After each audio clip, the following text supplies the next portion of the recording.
नमस्ते बच्चों। आज हम कक्षा 9वीं की पूरक पाठ्य पुस्तक कृतिका में पाठ 3 रीढ़ की हड्डी पढ़ेंगे। रीढ़ की हड्डी पाठ लेखक जगदीश चंद्र माथुर द्वारा रचित एक एकांकी है, अर्थात एक लघु कथा जिसे हम कह सकते हैं, छोटा नाटक है, जिसे नाटक के माध्यम से ही, नाटक के द्वारा ही प्रस्तुत किया गया है। इस पाठ में यह एक व्यंग्य प्रधान एकांकी है और इसमें समाज में लड़कियों की उपेक्षा पर ध्यान आकर्षित किया गया है।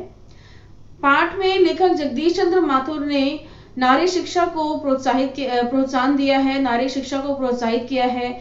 वे मानते हैं कि समाज में नारी का या लड़की का शिक्षित होना आवश्यक है समाज के लिए, और समाज के उस अंश, व्यंग्य के माध्यम से समाज के उस अंश को प्रस्तुत किया गया है जिसमें वे लोग जो ये मानते हैं कि जो ज्यादा पढ़ी लिखी लड़की है, जो कि विवाह के लिए उचित नहीं है, क्योंकि वो गृहस्थ जो है वो नहीं, गृहस्थ जीवन नहीं चला सकती, अपनी गृहस्थी को सुचारू रूप से चलाने में सक्षम नहीं होती।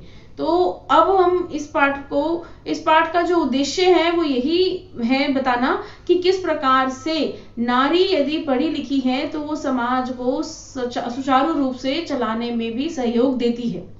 तो चलिए पढ़ते हैं इस एकांकी का सार। इस एकांकी का सार इस प्रकार से है।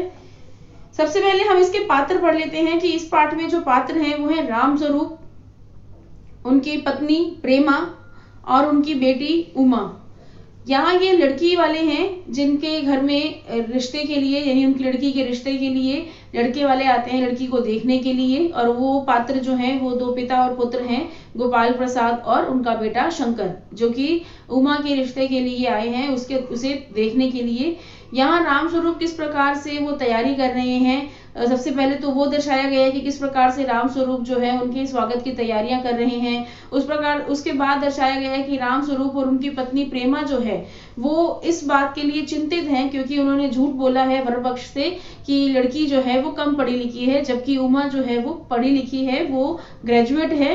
तो यहाँ पर वो दोनों चिंतित हैं कि लड़की यानी उमा इस बात को बोलने के लिए, इस बात पे झूठ बोलने के लिए राजी नहीं होगी। उसके पश्चात दर्शाया गया है कि गोपाल प्रसाद और शंकर जो है उनका बेटा वो आते हैं। आने के पश्चात उनका किस प्रकार से राम स्वरूप के साथ वार्तालाप होता है, और उनका नौकर जो है रतन, इसमें उसकी छोटी सी ही भूमिका है।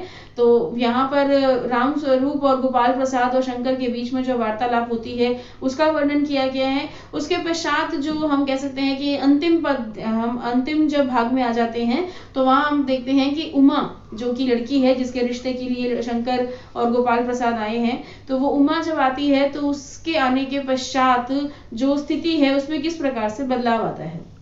तो चलिए पढ़ते हैं। सबसे पहले एकांकी का जो सार है उसका सबसे पहला भाग जो है वो है राम स्वरूप द्वारा मेहमान के स्वागत की तैयारी। तो पर्दा खुलने पर बाबू राम स्वरूप अपने नौकर के साथ मिलकर अतिथि कक्ष को सजा रहे हैं। वे तख्त बिछाकर नौकर को दरी और चादर लाने का आदेश देते हैं। नौकर बिछाने की चादर की बजाय मालकिन प्रेमा से मालिक की धोती मांगता है। इस पर मालकिन गुस्सा करती हुई वहां आती है। अब ये था वो नाटक का वो अंश जिसमें स्वागत किया जा रहा है, स्वागत की तैयारी की जा रही है कि राम स्वरूप जो है और उनका नौकर जो है रतन किस प्रकार से उनके आने के लिए तैयारियां कर रहे हैं।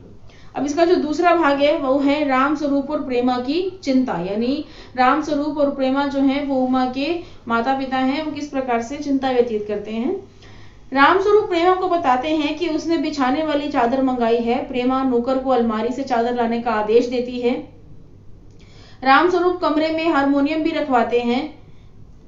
तभी प्रेमा बताती है कि बेटी उमा तो रूठी हुई है। अब वो अपनी बेटी के बारे में बात करते हैं कि बेटी जो है उनकी वो रूठी हुई है, वह ना तो पाउडर लगाने को तैयार है न शादी के लिए उत्साहित है, क्योंकि उमा जो है वो थोड़ी रंग से सांवली है और उसकी माँ चाहती है कि वो लड़के वालों के समक्ष जो है वो बन संवर कर आए, और वो उसे तरह तरह के जो है पाउडर क्रीम लगाने के लिए भी कहती है। लेकिन उमा जो है वो चाहती है कि उसका जैसा रंग रूप है, जैसा उसका स्वभाव है, वो वास्तव में सच जो है वो लड़के वालों के सामने रखे, इसलिए भी कुछ वो तैयार होने के लिए राजी नहीं है, मतलब तैयार नहीं होना चाहती है। और दूसरा उसे पता है कि उसके माता पिता जो हैं उसकी शिक्षा के प्रति झूठ बोल रहे हैं, इसलिए वो इस विवाह के लिए उत्साहित भी दिखाई नहीं दे रही है। रामस्वरूप पत्नी को कहते हैं कि बेटी को संभालने की जिम्मेदारी तुम्हारी है। पत्नी अपना पल्ला झाड़ती हुई यह काम पति पर डालती है कि उसे इतना पढ़ाना लिखाना चाहिए ही नहीं था, वह एंट्रेंस पास कर लेती, इतना ही काफी था। अब यहाँ पर हम इस प्रकार से देखते हैं कि माता पिता जो हैं वो इस चीज को लेकर चिंतित हैं कि किस प्रकार से लड़की का जो विवाह है वो तय होगा, क्योंकि लड़की जो है वो झूठ बोलने को तैयार नहीं है। और दूसरी ओर माँ जो है वो यहाँ पर ये बता रही है कि जो लड़की है उसे ज्यादा पढ़ाना लिखाना ही नहीं चाहिए था, क्योंकि वो ज्यादा पढ़ लिख गई है, इसीलिए शायद अब उसके रिश्ते में दिक्कत आ रही है। बाबू रामस्वरूप पत्नी को डांटते हुए कहते हैं, तुम्हें समझाया था कि हमें उमा की पढ़ाई को छिपाना है, तुम फिर भी एंट्रेंस का नाम मुंह पर ला रही हो।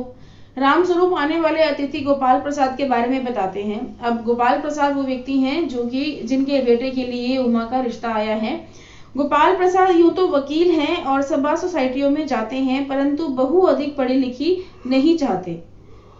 कैसा दकियानूसी ख्याल है इनके, उनका बेटा तो बाप से भी आगे है। अब यहाँ पर गोपाल प्रसाद के स्वभाव के बारे में भी बताया गया है कि गोपाल प्रसाद जो हैं वो किस प्रकार के व्यक्ति हैं।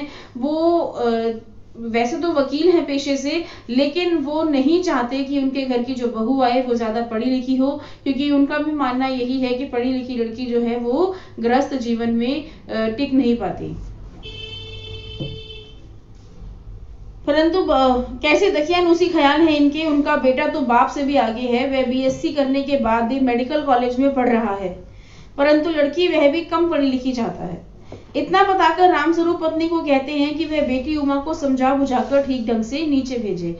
रामस्वरूप जो कि उमा के पिता हैं, वो एक तरफ से तो उन्होंने अपनी बेटी को पढ़ाया, जो कि समाज के लिए वो अच्छा मानते हैं, उनका मानना है कि लड़कियों का पढ़ा लिखा होना जरूरी है, लेकिन वहीं जब आज उसके रिश्ते की बात आ रही है तो वो उसी पढ़ाई लिखाई को एक बोझ सा मानने लगे हैं, क्योंकि उसके लिए कोई रिश्ता नहीं मिलता है। और वो दूसरा साथ ही साथ इस बात पर कटाक्ष भी प्रकट करते हैं, कटाक्ष करते हुए बताते हैं कि गोपाल प्रसाद और उनका बेटा शंकर जो है वो कितने दकियानूसी विचारों वाले व्यक्ति हैं। अब इसके आगे जो अंश आता है वो आता है गोपाल प्रसाद और शंकर का आगमन, कि गोपाल प्रसाद जब घर में आते हैं तो किस प्रकार से उनका स्वागत किया जाता है और उसके पश्चात उनके बीच में क्या होता है।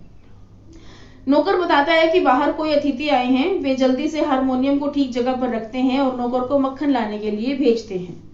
बाबू गोपाल प्रसाद अपने बेटे शंकर के साथ प्रवेश करते हैं। रामस्वरूप नमस्कार करके उनका स्वागत करते हैं तथा उन्हें बिठाते हैं। लड़के शंकर की रीढ़ कुछ झुकी हुई है। कुशल क्षेम पूछने के बाद रामस्वरूप शंकर से पूछते हैं कि अब उसकी पढ़ाई का आखिरी साल होगा। शंकर बताता है कि नहीं, उसके 2 साल और शेष हैं। गोपाल प्रसाद बताते हैं कि वास्तव में यह 1 साल बीमार हो गया था। मतलब जब गोपाल प्रसाद और शंकर जो है घर में आते हैं तो उसके पश्चात शंकर से रामस्वरूप जो है वो पूछते हैं कि किस प्रकार से उनका 1 साल जो है वो बीच में रह गया था। तो गोपाल प्रसाद बताते हैं कि उनका 1 साल इसलिए, शंकर का 1 साल जो है वो इसलिए रह गया क्योंकि वह बीमार हो गया था।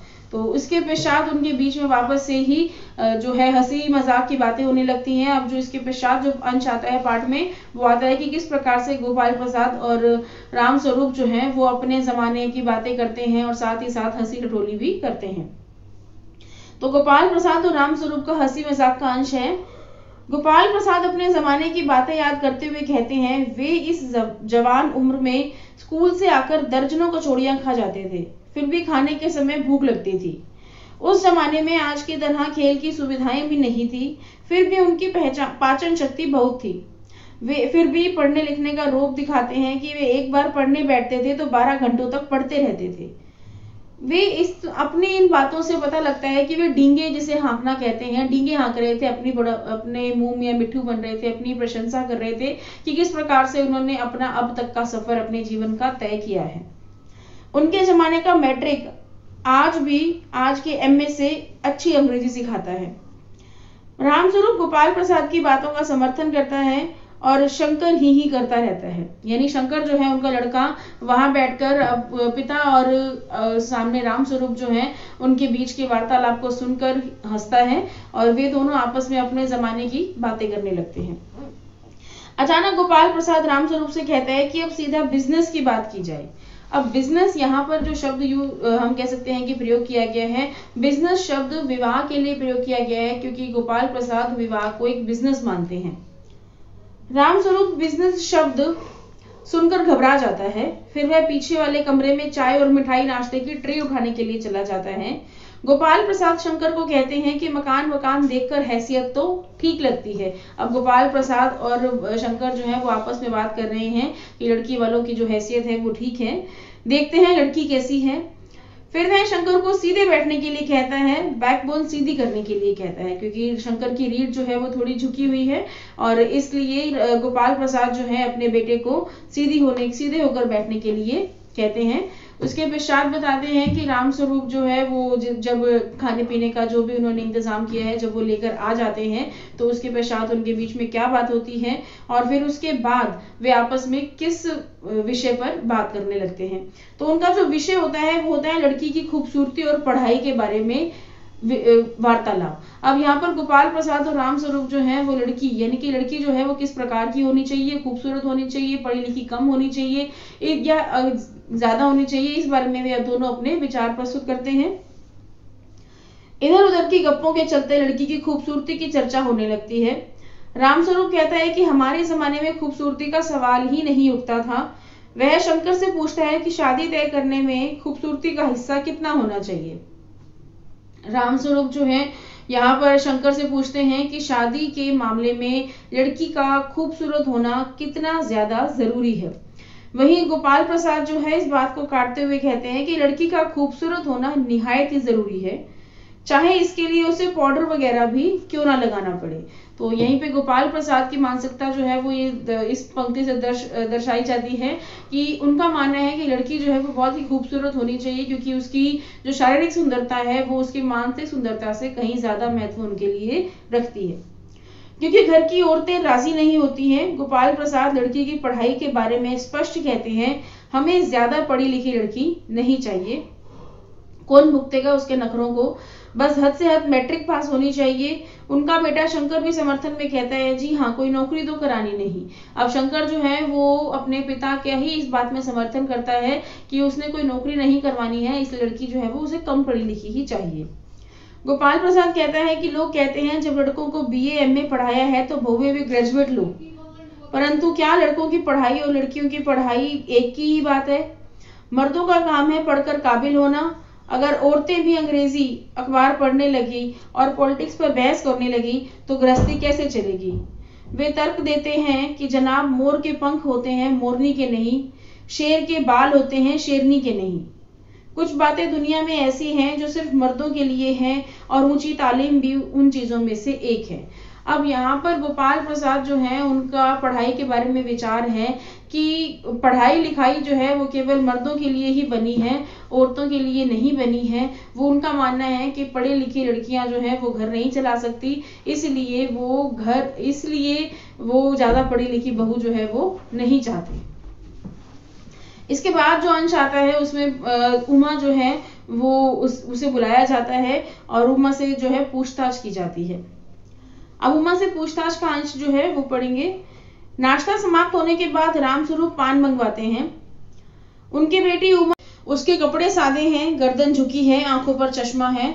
चश्मा देखते ही गोपाल प्रसाद और शंकर चौंक पड़ते हैं।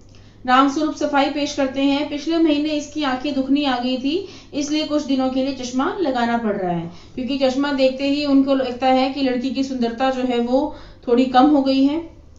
रामस्वरूप के कहने पर उमा हारमोनियम के पास बैठ जाती है। गोपाल प्रसाद को उमा की चाल ढाल और चेहरा पसंद आ जाता है। वे उमा से कुछ गाने को कहते हैं। उमा मीरा का भजन सुनाती है, मेरे तो गिरधर गोपाल दूसरो ना कोई। उसके स्वर में तल्लीनता और मधुरता है। अचानक उमा की आंखें शंकर की झेपती हुई आंखों से मिल जाती हैं। वह गाते गाते रुक जाती है।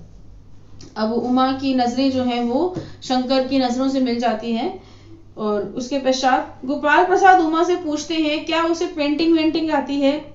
रामस्वरूप कहते हैं कमरे में टंगी सारी तस्वीरें उसी की बनाई हुई हैं।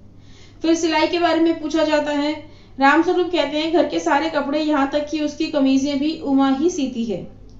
गोपाल प्रसाद पूछते हैं कि बेटी कुछ इनाम विनाम भी जीते हैं। उमा चुप रहती है। रामस्वरूप सफाई देते हैं, यह बेचारी शर्माती है। अब उसके पश्चात का जो अंश है वो है कि उमा किस प्रकार से गोपाल प्रसाद को जवाब देती है, किस प्रकार से उसे शिक्षा के बारे में बताती है और उसके लड़के की असलियत जो है वो सामने लेकर आती है। तो उमा की डांट फटकार जो है वो अब इस अंश में पढ़ी जाएगी।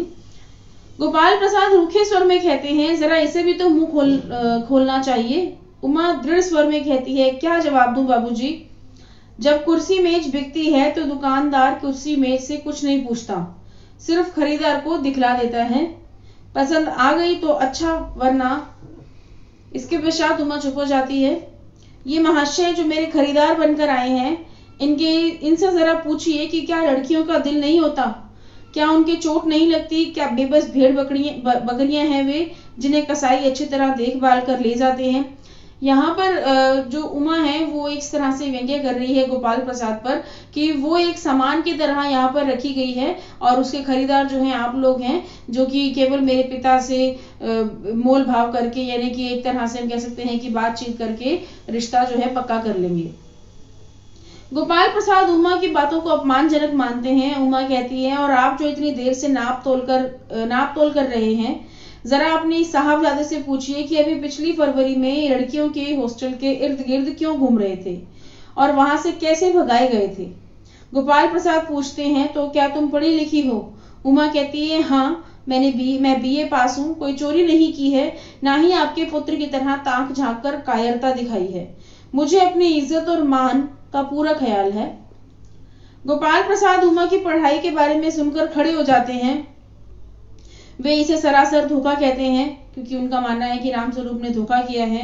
बीए पास, उफ़ो, गजब हो जाता है। झूठ का भी कुछ ठिकाना है। वे वापस जाने लगते हैं।